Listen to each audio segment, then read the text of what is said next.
Ysgramor and his sons were the only survivors of this bloody night of tears. They returned to Atmora to rally the greatest warriors of their race, before setting sail south in search of vengeance. Ysgramor and his 500 companions tore across Skyrim, claiming every piece of land they crossed. It was a costly endeavour, and Ysgramor's eldest son was lost on the voyage across the Sea of Ghosts. It's said that Ysgramor braved a mighty storm on the open sea in search of his lost son, and slew a dozen beasts in his grief. But the rest of his quest would prove more fruitful. He reclaimed Sarfell, he built the city of Windhelm in honour of his son, and the companions pressed on, the crew of each ship in the fleet travelling in separate directions. And as they went, they discovered more and more of their new home, Skyrim. Everywhere they went, they wiped out every elf they could find. So complete was their desire to avenge the Night of Tears. Ysgramor and his companions waged war against the giants of the north too, but the snow elves were the priority. Eventually the elven scourge was completely eradicated on the mainland, leaving only Solstheim. In a costly battle beneath the Mosering Mountains, the snow elves were defeated once and for all. The songs of the return are eternal and numerous. For those first 500, those companions of Ysgramor, who cleared the way for mankind's rightful habitation, burned with a fire not seen since those days long past. Each ship carried a crew that performed legendary feats that could feed the pride of any nation for 1,000 years. And during this time of the broadening, scores of companions wandered the land, bringing the light of the proper gods to the heathen land of elves and beasts. When news spread that Ysgramor breathed his last, it was as if a dark cloud washed over Tamriel from horizon to horizon. The day's brilliant lights went out in silent honour for their fallen general and war leader. While future Nords know only Ysgramor's glory as it gleams through history, the 500 companions knew his might with their own eyes.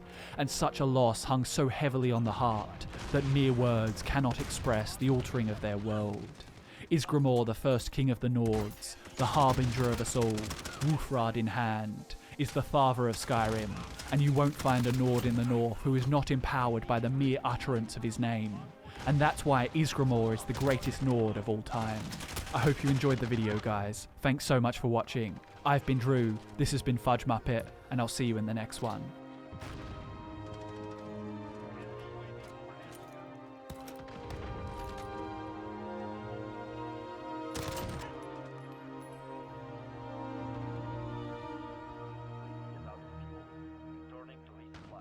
Enemy precision airstrike, get down!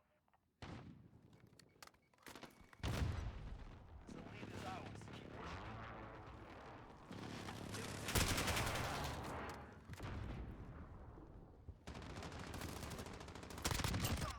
The shimmering seas encompassed within the western Elferic Ocean are known for their beauty. The Sea of Pearls was likely named for an abundance of valuable pearls, or the iridescent blue-green of its waters. The Azurian Sea is considered to be equally attractive, named for the scintillating swells, coloured perfectly blue. But there is one other gleaming gem to be found in the Elferic Ocean, and no doubt seaborne explorers share stories of the magnificent, multifaceted jewel that sits on the eastern horizon like a crystal sunrise. Sailors from the mainland must have gawked at this luminescent landmark, wondering what sorceries powered it. But as they sailed closer to the gemstone, they would have come to the realization that this was no precious stone, but a bustling metropolis. The countless refractions of the assembled crystal structures were hand-cut by the inhabitants. This jewel is called Alinor, and it is the capital city of the Somerset Isles. From the ocean on a clear summer's morning, it must be quite the spectacle, with the rising sun above, the city ahead bathing in its rays, and the water below reflecting the inundation of illumination pouring down onto it from all angles. The brightness must be simultaneously breathtaking and blinding. With its twinkling towers and coruscating castles, the city is like a swarm of glass insects, splaying their prismatic wings in a daring architectural display. Even my excessively detailed description of the city can't compare with how grandiose the place really is. But it's not to everyone's liking. Imperial emissaries have described the city as a hypnotic swirl of ramparts and impossibly high towers, designed to catch the light of the sun and break it down into its component colours, which lies draped across its stones until you are thankful for nightfall. Architecture is one of the many aspects of Altmer society that sets them apart from the other races of Tamriel. They have a particular way of doing things, of approaching their existence in the mortal realm, built upon thousands of years of history, a legacy that goes back so far in fact, that they themselves cannot direct you to its source. The High Elves rank nothing above traditional values, but the great irony is, they've lost the very things they endlessly endeavour to preserve. Their ancestors fled back to the heavens when the mortal world was made, and even their homeland, be it physical or metaphorical, has vanished. They're a proud people, a pure people, and very powerful on the continental stage, yet they have endured a great deal of turmoil. Many of them left Somerset in great diasporas to found new civilizations. Others still have set their sights on the mainland, only to see their numbers dwindle and their influence wane. One thing I can say here in the intro with certainty is that if you think the High Elves are little more than pretentious, purity-obsessed generic fantasy tropes, then you couldn't be more wrong. The High Elves are the closest race we have to the ancestors of all Mer, the precursors to the many divergent races from Khymer to Orsimer, to even the Bretons. All of these unique races stem from the Aldmer, and while much of what we know about the Aldmer is seemingly lost, there's much more that isn't. Hey guys, it's Drew here and welcome back to Fudge Muppet. Get settled in for a long one, because today's complete guide is on a race rich in history, with all manner of oddities regarding their culture, society, values, art and architecture.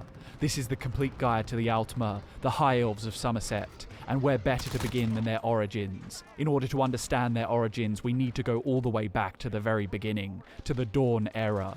Let's get started.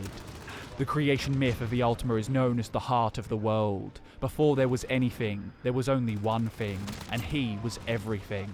He was Anu the everything. He was the quintessential form of stasis, a blinding, ineffable light. And as contrary to his values as it may seem, Anu yearned for change, for variation. What good is being the brightest light in existence when you can't create shadows? Without contrast and conflict, your power is superfluous. In most creation stories, Anu's opposite force named Padamai exists to fill this role, but the heart of the world neglects to mention an equal force at the very beginning, instead suggesting that Anu created his own rival through experimentation.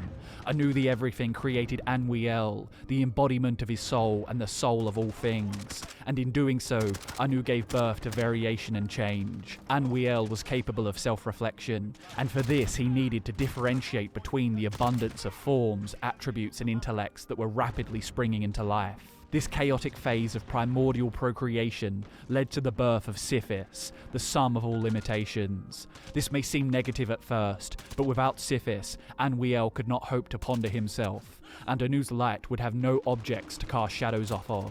The obstacles provided stimulus to the ever-curious Anwiel, and Sithis, or Padamai as some may call him, would hold dominion over the vast shadows created by Anu's unchanging illumination. The complementary yet contrary forces of stasis and change, of light and darkness, created infinite possibilities, and their intermingling created the dynamic universe we experience now. Anwiel's unchecked ruminations soon brought about a desire for order. Anu's response to this was to give Anwiel a soul, as Anwiel had been Anu's soul. This soul is called Auriel, and he is the god of time, the crucial limiting force that provides context and constancy to the Orbis. Thanks to Auriel, all the varying aspects of Anwiel were about to measure themselves, learning their natures and limits, and they took names and became the Aedra. This tumultuous time sets the stage for the Dawn times, as one of these newly named forces devised a plan to create a new plane of existence within the Orbis. This god was named Lorcan, and he asked his fellow Aedra to aid him in his ambitious scheme, titled Mundus. Brevity is difficult when talking about the creation of an entire universe, but I'll try to cover the Dawn times quickly. The many Aedra who agreed to help Lorcan soon felt jaded about this new mortal realm. They began to notice that Lorcan was more of a limit than a nature, and when he revealed to the Aedra that they Launch. Stand by to move. Allied UAV overhead. Enemy UAV overhead.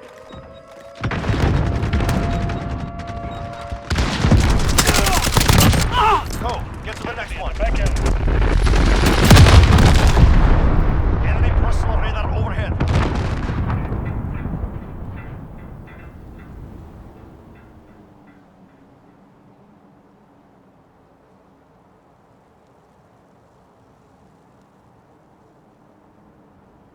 have victory, thanks to you.